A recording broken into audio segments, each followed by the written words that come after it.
भारत के मद्रास में एक ऐसी खौफनाक घटना को अंजाम दिया गया कि जिस घटना की कहानी सुनकर आप सिहर जाएंगे। दरअसल मद्रास में कई लड़कियों का बेरहमी से मर्डर किया जाता है, उनको जलाया जाता है और फिर उनकी लाश को समंदर में फेंक दिया जाता है। लेकिन आखिर उन मासूम लड़कियों के साथ ऐसा क्यों किया जाता है और कौन है वो हैवान जिसने इतना घटिया और इंसानियत को शर्मसार कर देने वाला नीच काम किया है। हेलो दोस्तों, मेरा नाम है अफजल और आप सभी लोगों का मैं स्वागत करता हूँ क्राइम से जुड़े एक ऐसे मंच पर जिसका नाम है क्राइम टॉक्स विद अफजल। इस मंच के माध्यम से मैं आप लोगों के सामने देश और दुनिया से जुड़ी क्राइम की कहानियां लाता रहता हूँ। दोस्तों, आज की ये कहानी काफी डरावनी है और आप लोगों को सोचने पर मजबूर कर देगी कि कोई इंसान इतना घटिया काम कैसे कर सकता है। दोस्तों, क्राइम से जुड़ी ये कहानी मुझे सुनाते हुए बड़ा दुख हो रहा है और मेरे मन के भीतर एक ही सवाल बार बार आ रहा है कि आखिर उन मासूम लड़कियों की गलती क्या थी। क्या उन मासूम और बेगुनाह लड़कियों की गलती सिर्फ इतनी थी कि वो एक लड़की है। दोस्तों, किसी ने क्या खूब कहा है कि मर गई इंसानियत मगर इंसान जिंदा है। जिस्म को नोच खाने वाला वो शैतान जिंदा है। रोज एक द्रौपदी की लूटती है आबरू, आज भी कहीं ना कहीं वो दुशासन जिंदा है। श्रद्धा, आसिफा, अंकिता, निर्भया, भारत की वो अनगिनत बेगुनाह और मासूम बेटियां जिनके साथ भी यही तो हुआ। लेकिन अगर हमारे देश भारत के किसी शहर से एक या दो नहीं बल्कि एक साथ 9 लड़कियां अचानक से कहीं गायब हो जाएगी तो आप क्या रिएक्शन देंगे। दोस्तों, साल 1985 में भारत के मद्रास से अचानक कुछ लड़कियां गायब होने लगी और उन लड़कियों के गायब होने के बाद रोजाना कई गंभीर हत्या के केस पुलिस प्रशासन और वहां रह रहे लोगों के सामने आने लगे। ये सारी हत्याएं इतनी खौफनाक और भयानक थी कि उस वक्त उस दरिंदे के डर और खौफ से वहां के लोग अपने घर से बाहर निकलने को डरते थे। दोस्तों, आपको जानकर आश्चर्य होगा कि मद्रास की पुलिस और बड़े बड़े आला अधिकारी और कई बड़े नेता तक उस इंसान से डरते थे। दोस्तों, आखिर कौन था वो दरिंदा और आखिर उस दरिंदे की उन 9 लड़कियों के साथ क्या दुश्मनी थी और आखिर उस दरिंदे ने उन बेगुनाह लड़कियों को क्यों किडनैप किया था। क्या उस खौफनाक दरिंदे ने ये काम पैसों के लिए किया था या फिर उस दरिंदे को कोई मानसिक बीमारी थी। दोस्तों, मेरी इस बात का आप यकीन मानिए जब आप ये खौफनाक और रूह को कंपा देने वाली कहानी सुनोगे तो आपकी आंखों में आंसू आ जाएंगे और आप सिहर भी जाओगे। दोस्तों, आज मैं आप लोगों को एक ऐसे भयानक क्रिमिनल के बारे में बताने जा रहा हूं कि उस क्रिमिनल का डर इतना था कि जिसके डर से कोई भी महिला अपने घर से बाहर नहीं निकलती थी। ये वही हैवान और दरिंदा क्रिमिनल था कि जिसका नाम था Gauri Shankar, so called auto Shankar. दोस्तों, इस वीडियो में आगे बढ़ने से पहले मेरा आप सभी से निवेदन है कि अगर आपने अभी तक हमारे इस चैनल को सब्सक्राइब नहीं किया है तो सब्सक्राइब जरूर कर ले ताकि क्राइम से जुड़ी कहानी की सबसे पहली नोटिफिकेशन आप तक पहुंच सके। तारीख 21 जनवरी साल 1954 भारत देश के तमिलनाडु के एक छोटे से वेल्लोर नाम के गांव में एक प्यारे से बच्चे का जन्म हुआ। उस बच्चे के जन्म के बाद उस बच्चे का नामकरण हुआ और उस बच्चे का नाम गौरी शंकर रखा गया। उस बच्चे के जन्म पर यानी उसके इस दुनिया में आने से पूरे परिवार में काफी खुशियां थी और उस बच्चे के माता पिता और पूरा परिवार काफी खुश था। पूरे घर में हर तरफ खुशी का माहौल था। लेकिन ये बात किसको पता थी कि ये वही बच्चा था कि जो बच्चा बड़ा होकर हिंदुस्तान का सबसे खतरनाक सीरियल किलर बन जाएगा। साल 1947 में हमारा देश अंग्रेजी हुकूमत की गुलामी की जंजीर तोड़कर आजाद हुआ था। लेकिन हमारे देश भारत को पाकिस्तान के रूप में अपना एक अहम हिस्सा गंवाना पड़ा था और आज़ादी के बाद के कुछ सालों तक भारत और पाकिस्तान के बंटवारे की वजह से हमारे देश भारत की आर्थिक स्थिति काफ़ी बुरी थी। हमारा देश भारत धीरे धीरे आगे बढ़ने की सोच रहा था, लेकिन देश के सामने बेरोजगारी एक बहुत बड़ी चुनौती थी और शंकर की तरह ही हमारे देश भारत के काफ़ी लोग बेरोजगार थे। लेकिन शंकर जो था वो अपनी जिंदगी को ऐशो आराम के साथ जीना चाहता था और शंकर अपनी जिंदगी को ऐशो आराम से जीने के लिए और अपने सपनों को पूरा करने की उम्मीद दिल में ली अपने गांव से दूर मद्रास शहर चला गया ताकि शंकर अपने तमाम सपनों को पूरा कर सके और एक बेहतरीन ऐशो आराम की जिंदगी जी सके। अपने गांव से दूर आने के बाद शंकर मद्रास में पेरियार नगर में रहने लगा। बताया जाता है कि शंकर को मूवीज देखने और पेंटिंग का बहुत ज्यादा शौक था। शंकर की पेंटिंग बनाने की कला की वजह से उसको पैसे कमाने का जरिया मिल गया। लेकिन शंकर को नई नई फिल्मों को देखने का भी काफी शौक था।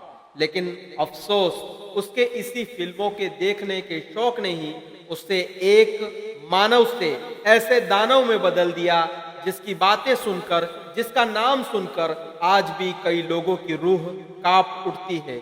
अपने गांव से दूर मद्रास आने के बाद शंकर ने अपनी पेंटिंग करने की कला के माध्यम से पेंटिंग के काम से अपने लिए रोजगार तो पा लिया था। लेकिन शंकर को पेंटिंग के काम से मिलने वाले पैसे शंकर के दिन बिताने के लिए उसकी बड़ी बड़ी ख्वाहिशों की वजह से उसे कम लगने लगे। इसलिए पैसों की कमी के बावजूद शंकर ने खूब सारा पैसा कमाने के लिए मद्रास में कई जगहों पर काफी ईमानदारी और निष्ठापूर्वक काम किया। लेकिन खूब मेहनत के बाद भी शंकर को अपनी कमाई कम लगने लगी और शंकर ईमानदारी के इस रास्ते से भटक गया और शंकर ईमानदारी के इस रास्ते पर ज्यादा देर नहीं टिक सका और उसने मद्रास में शराब सप्लाई करने का काम शुरू कर दिया। बताया जाता है कि शंकर ने जिस वक्त शराब सप्लाई का धंधा शुरू कर दिया था उन दिनों तमिलनाडु की सरकार में काफी ज्यादा उतार चढ़ाव हो रहे थे और तमिलनाडु की सरकार ने शराब की बिक्री और खरीदी पर प्रतिबंध लगा दिया था। ऐसे में उन दिनों प्रतिबंध के चलते तमिलनाडु में शराब की डिमांड काफी ज्यादा बढ़ने लग गई थी और शराब की कीमत उस वक्त मद्रास में लगभग उसकी मूल कीमत से 10 गुना ज्यादा बढ़ गई थी। और इस बीच शंकर ने इस मौके का जमकर फायदा उठाया और उसने अपने भाई के साथ मिलकर शराब को सप्लाई करने का धंधा करना शुरू कर दिया।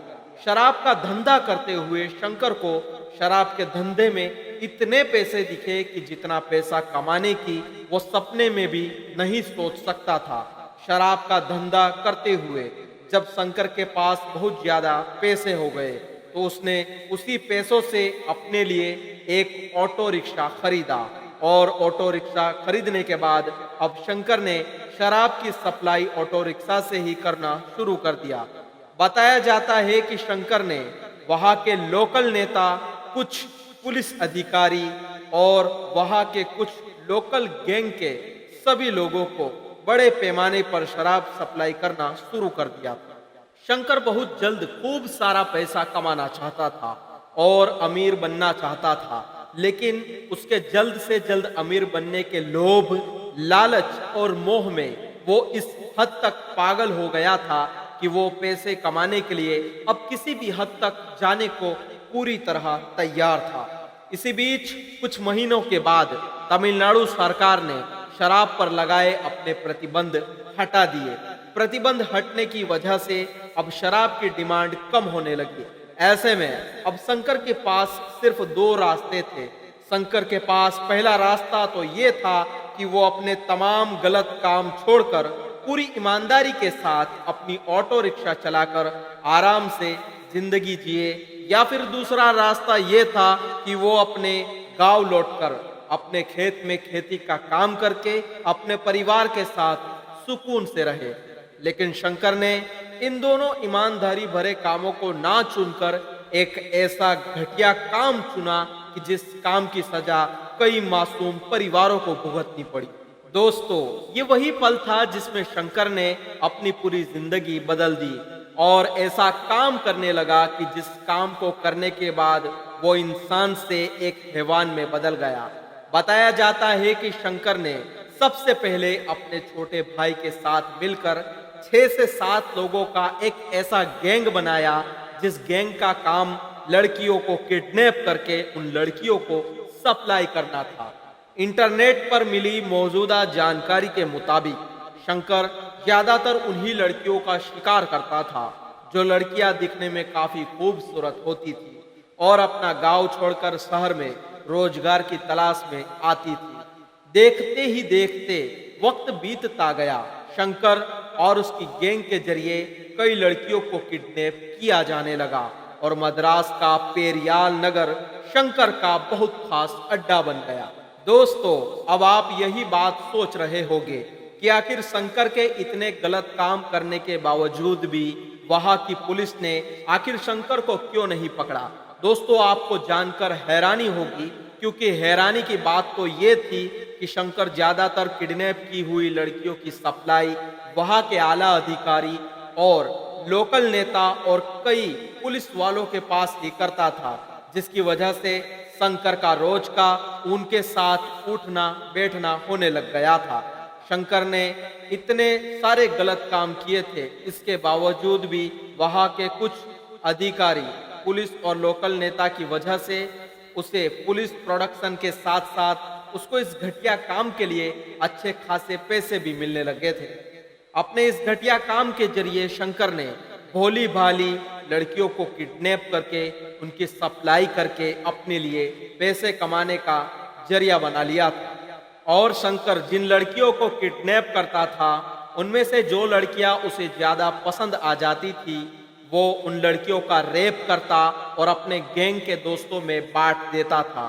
शंकर लड़कियों से रेप करने के बाद उन तमाम लड़कियों को जलाकर बंगाल की खाड़ी में फेंक देता था। दोस्तों, शंकर की दरिंदगी का ये आलम था कि उसने अपनी खुद की बीवी और अपने एक दोस्त तक को बेरहमी के साथ मार डाला था। अब आप सोचेंगे कि उसने अपनी बीवी और दोस्त को क्यों मार डाला था। दरअसल उसने ऐसा क्यों किया था, ये बात समझने से पहले हमें शंकर के जीवन की आगे की कहानी समझनी होगी। हमने आपको इस कहानी की शुरुआत में बताया था कि शंकर को नई नई फिल्मों को देखने का बहुत ज्यादा शौक था। बताया जाता है कि जब कभी भी शंकर किसी भी मूवी को देखता था तो वो अपने आप को उस फिल्म के खूंखार विलन में देखता था जिसको किसी से डर नहीं लगता था।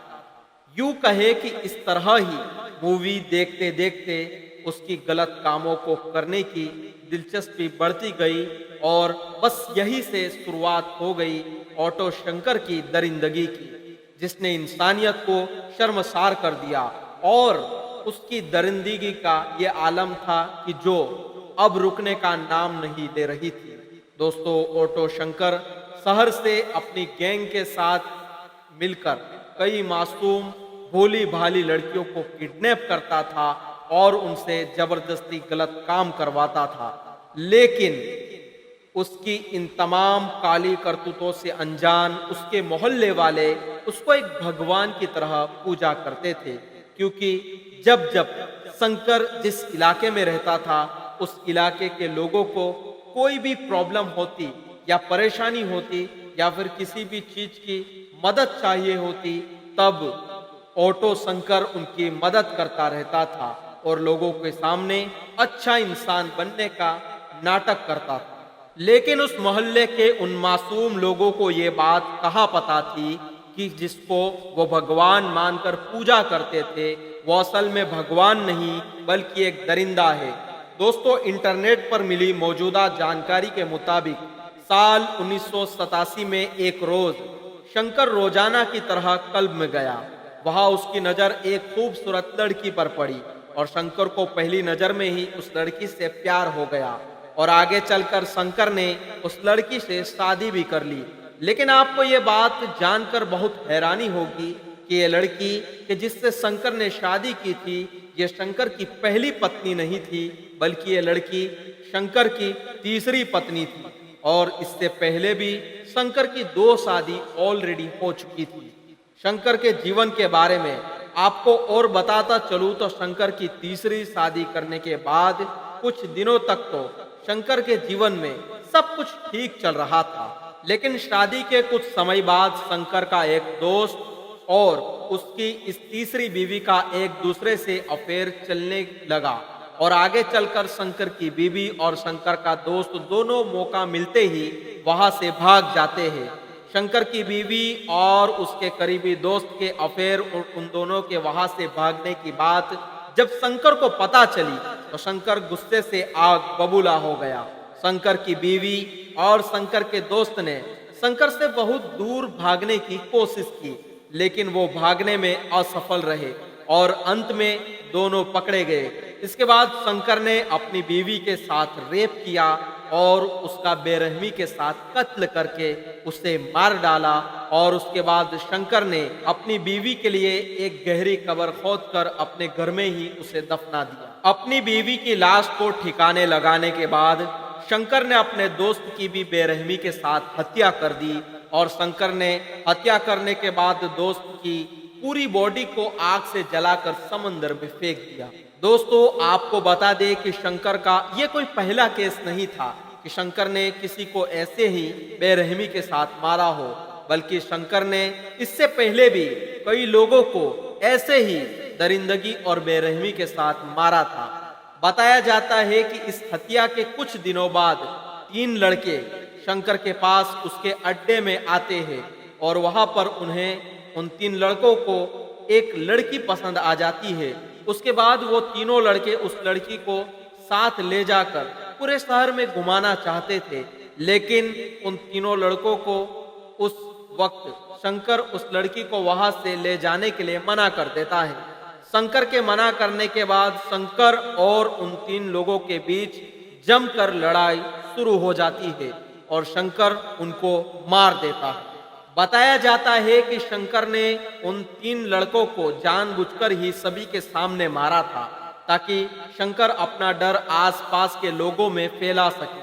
खैर, उन तीनों को मारने के बाद शंकर ने उन तीनों लोगों को दीवार में चुनवा दिया। दोस्तों, ऑटो शंकर ने भोली भाली मासूम लड़कियों को सप्लाई करके पैसा कमाने का एक घटिया जरिया तो बना लिया था, लेकिन शंकर की बर्बादी और उसके अंत का कारण भी नारी ही थी। हर बार की तरह ही एक बार फिर से रात के समय शंकर और उसकी गैंग ऑटो से एक लड़की को किडनैप करने की कोशिश कर रहे थे, लेकिन वो उस लड़की को किडनैप करने में नाकामयाब हो गए और जैसे तैसे वो लड़की शंकर और उसकी गैंग के चंगुल से भागने में कामयाब हो जाती है और वो लड़की अपनी हिम्मत जुटाते हुए पास के एक पुलिस स्टेशन जा पहुंचती है और बस यही से शुरुआत होती है शंकर और उसके गैंग के अंत की और शंकर और उसके गैंग की बर्बादी की। बताया जाता है कि उस वक्त ऑटो शंकर का डर पूरे मद्रास में हर तरफ फैल चुका था और मद्रास की महिलाएं अपने आप को असुरक्षित महसूस करती थी और शंकर और उसकी गैंग के डर के कारण ही वहां की महिलाएं रात में अपने घरों से बाहर निकलने से डरा करती थी, क्योंकि उस वक्त मद्रास में शंकर और उसकी गैंग के द्वारा अब तक 9 से भी ज्यादा मासूम लड़कियों को किडनैप किया जा चुका था। इंटरनेट पर मिली मौजूदा जानकारी के मुताबिक उन दिनों मद्रास में जब लड़कियां किडनैप या गुम हो जाती थी, तब उन लड़कियों के परिवार वाले अपनी मासूम बेटियों की मिसिंग रिपोर्ट करने पुलिस स्टेशन जाते थे, तो कुछ भ्रष्ट पुलिस वालों का परिवार वालों से ये कहना होता था कि उनकी बेटियां अपनी मर्जी से घर से भागी है, इसलिए वो उनकी कंप्लेन नहीं कर सकते। लेकिन वहां के कुछ भ्रष्ट पुलिस वालों को ये बखूबी मालूम था कि इन सब घटना के पीछे शंकर और उसकी गैंग का ही हाथ है। खैर, वो लड़की जिसे शंकर और उसका गैंग मिलकर किडनैप करना चाहते थे, वो शंकर और उसकी गैंग से बचकर जब पुलिस स्टेशन पहुंची तो उसने पुलिस को अपने साथ हुई घटना की सारी बातें बताई और लड़की ने ये तक बताया कि जब वो उस ऑटो में बैठी थी तब कुछ लोग बार बार एक ही नाम ले रहे थे और वो नाम किसी और का नाम नहीं था बल्कि शंकर यानी ऑटो शंकर का नाम था। उस लड़की के मुंह से पुलिस वाले ये नाम सुनकर एकदम दंग रह गए और इस तरह पहली बार ऑटो शंकर के नाम से पुलिस स्टेशन में शंकर के खिलाफ पुलिस केस दर्ज होता है और इसके बाद 27 अप्रैल 1988 को मद्रास पुलिस के द्वारा शंकर को गिरफ्तार किया जाता है। लेकिन शंकर की पुलिस और बड़े बड़े नेता से बहुत अच्छी पहचान थी। इसका फायदा उठाते हुए वो कुछ ही दिनों में अपनी बेल करा लेता है और फिर से बाहर बेखौफ घूमने लगता है। लेकिन इसके बाद ठीक उसी साल यानी 4 दिसंबर 1988 को इंदिराजी रामचंद्रन का निधन हो जाता है और इंदिराजी रामचंद्रन के निधन के तुरंत बाद पूरे मद्रास में राज्यपाल शासन लागू हो जाता है और इसी बीच पीड़िता के परिवार को एक उम्मीद की किरण दिखाई देती है और पीड़िता के परिवार वाले लोग राज्यपाल पीसी अलेक्जेंडर के पास जाते हैं। जब राज्यपाल ने पीड़िता के परिवार की बातें सुनी तो ये सब बात सुनकर राज्यपाल एकदम दंग रह गए। उसके बाद उन्होंने बिना किसी चीज की देरी किए तुरंत एक्शन लिया। एक पुलिस कांस्टेबल था जिसको ऑटो शंकर और उसके गैंग की पूरी जानकारी थी, यहाँ तक कि कौन कौन से पुलिस अधिकारी और कौन कौन से नेता शंकर से जुड़े हुए हैं, वो पुलिस कांस्टेबल ये सारी बातें जानता था, जिसकी वजह से पुलिस को काफी मदद हुई। मद्रास पुलिस ने सबसे पहले शंकर के छोटे भाई को गिरफ्तार किया। पुलिस ने जैसे ही शंकर के भाई को गिरफ्तार किया वैसे ही वो सच को छुपाने के लिए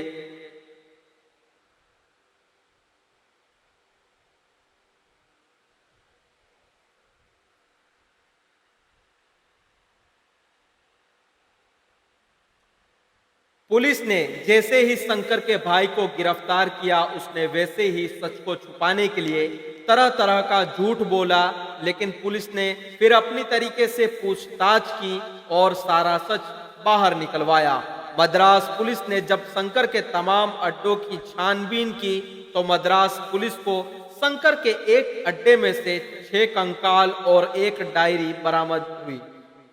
मद्रास पुलिस को शंकर के अड्डे से जो डायरी मिली थी उस डायरी में शंकर ने अपने साथ जुड़े हुए हर एक पुलिस वाले और नेता का नाम लिखा था, जिसके साथ वो शराब और लड़कियों की सप्लाई किया करता था। इसके बाद आखिरकार शंकर को पुलिस गिरफ्तार कर लेती है।